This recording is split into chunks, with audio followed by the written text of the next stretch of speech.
Psoriasis ഒരു long time ഡിസീസാണ്, ഒരു chronic ഡിസീസായിട്ടാണ് പറയുന്നത്. അതിന് നമ്മുടെ പ്രതിരോധ ശേഷിയുമായിട്ട് അതിനൊരു ബന്ധമുണ്ട്. അതൊരു ഓട്ടോ ഇമ്മ്യൂൺ ഡിസീസാണ്, ഒപ്പം തന്നെ അതൊരു സൈക്കോസൊമാറ്റിക് ഡിസീസാണ്. നമുക്ക് സ്ട്രെസ്സൊക്കെ ഉണ്ടെന്നുണ്ടെങ്കിൽ ഇത് പെട്ടെന്ന് വ്യാപിക്കുന്ന കാണാം. ഈ സോറിയാസിൽ പലപ്പോഴും ഈ സ്കിന്നിലല്ലാതെ നമ്മുടെ നെയിലിലും ഒക്കെ ഇതേപോലെ വിഷയം കാണാം. അതിനകത്ത് പിറ്റിങ് എന്ന് പറയും, അതായത് കുത്തു പോലെ നെയിലിൽ കാണാം.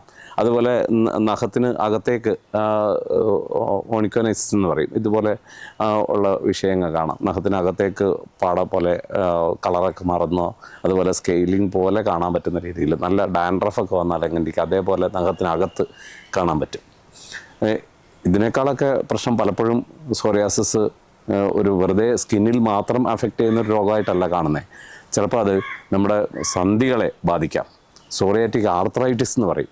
സാധാരണ ഇതിൽ ഓസ്റ്റിയോആർത്രൈറ്റിസിൻ്റെ പോലെ തന്നെ നീർക്കെട്ടായിട്ടും വേദനയായിട്ടും നടക്കുമ്പോൾ ബുദ്ധിമുട്ടായിട്ടും ഒക്കെ മുട്ടിനെയും മേജർ ജോയിൻസിനെയൊക്കെ അഫക്റ്റ് ചെയ്യുന്നതാണ്. ചില ആൾക്കാരിലത് സ്മോളർ ജോയിൻസിനെ അഫക്റ്റ് ചെയ്ത് ഒരു വാതരക്തം സ്റ്റൈലിൽ, ഒരു രക്തവാതം സ്റ്റൈലിലുള്ള രോഗമായി മാറാറുണ്ട്. എന്തായാലും ആയുർവേദത്തിൽ ഒത്തിരി സ്കിൻ ഡിസീസുകളെ പറ്റി പറഞ്ഞിട്ടുണ്ട്. ആ സ്കിൻ ഡിസീസുകളെ ആയുർവേദത്തിൽ പറയുന്നത് കുഷ്ഠരോഗങ്ങൾ എന്നാണ്. കുഷ്ഠം എന്ന് വെച്ചാൽ നമ്മൾ സാധാരണ പറയുന്ന പോലെ ലെപ്രസി അല്ല, സ്കിൻ ഡിസീസുകളെ മൊത്തത്തിൽ പറയുന്ന പേരാണ് കുഷ്ഠരോഗം.